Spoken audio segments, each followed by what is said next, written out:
नेतृत्व का विवाद जल्द सलट जाएगा। उम्मीद है कि बिहार की औपचारिकता के जरिए तेजस्वी यादव को मुख्यमंत्री चेहरा बनाकर उनके नेतृत्व में चुनाव लड़ने पर सहमति बन जाएगी। राष्ट्रीय लोक समता पार्टी के अध्यक्ष उपेंद्र कुशवाहा कह रहे हैं कि बैठक में जिसके नाम पर सहमति होगी वे स्वीकार कर लेंगे। तेजस्वी के नाम पर जीतन राम मांझी अभी सहमत नहीं, लेकिन उन्हें कोई नोटिस नहीं ले रहा है। विकासशील इंसान पार्टी के अध्यक्ष मुकेश सहनी अब तेजस्वी यादव को महागठबंधन का नेता बता रहे हैं, तो वहीं कांग्रेस का भी कहना है कि नेता राष्ट्रीय जनता दल का ही होना चाहिए। महागठबंधन में नेतृत्व के मुद्दे पर उपेंद्र कुशवाहा अब तक चुप थे। वे कहते हैं कि महागठबंधन की बैठक में वे अपनी राय रखेंगे।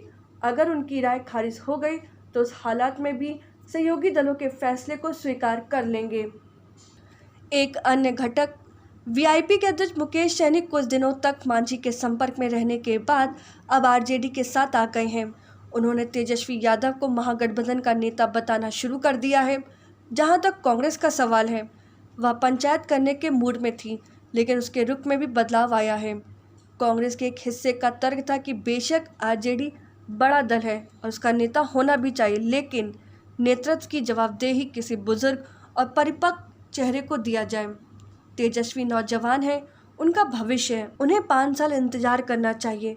पार्टी के वरिष्ठ नेता प्रेमचंद मिश्रा कहते हैं, सबसे बड़े दल के नाते आरजेडी महागठबंधन का स्वाभाविक नेता है, लेकिन ये आपस में मिल बैठ कर तय हो, कोरोना संकट खत्म हो तो नेतृत्व का मसला भी हल हो जाएगा।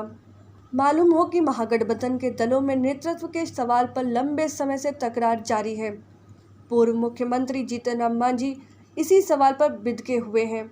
उन्होंने कांग्रेस के शीर्ष नेतृत्व के सामने भी अपनी बात रखी, लेकिन कोई फायदा नहीं हुआ। उन्होंने अल्टीमेटम के तौर पर कई तारीखें तय की। महागठबंधन के किसी दल ने नोटिस नहीं लिया, लिहाजा अब वे खुद किनारे हो गए हैं। इधर से कोई उन्हें मनाने नहीं जा रहा है। आरजेडी तो आधिकारिक तौर पर अब मांझी का नाम भी नहीं ले रहा है। मांझी और उनकी पार्टी की वह हैसियत नहीं कि घटक दल उन्हें खुश करने के लिए आरजेडी से संबंध खराब कर लें। तेजस्वी पर राष्ट्रीय जनतांत्रिक गठबंधन का हमला जितना तेज हो रहा है, महागठबंधन के दलों के बीच नेता के तौर पर उनकी स्वीकार्यता बढ़ रही है। एनडीए के घटक दल भारतीय जनता पार्टी और जनता दल यूनाइटेड के प्राय सभी नेता विपक्ष के नाम पर तेजस्वी यादव पर ही हमला कर रहे हैं। 15 साल बनाम 15 साल का नारा जो आरजेडी सुप्रीमो लालू प्रसाद यादव के राजकाज को बताने के लिए गढ़ा गया है, वह अंततः तेजस्वी यादव पर ही केंद्रित है। एनडीए यही चाह रहा है कि आरजेडी के साथ उसकी सीधी लड़ाई हो।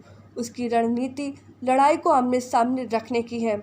ऐसे में महागठबंधन के घटक दलों में यह समझ विकसित हो रही कि चुनाव मैदान में तीसरे कोण की गुंजाइश नहीं है। यह समझ उन्हें तेजस्वी के नेतृत्व में गोलबंद होने के लिए प्रेरित करता है। अगर आपको हमारा वीडियो पसंद आया हो तो इसे लाइक करें, सब्सक्राइब करें और साथ ही बेल आइकन दबाना ना भूलें।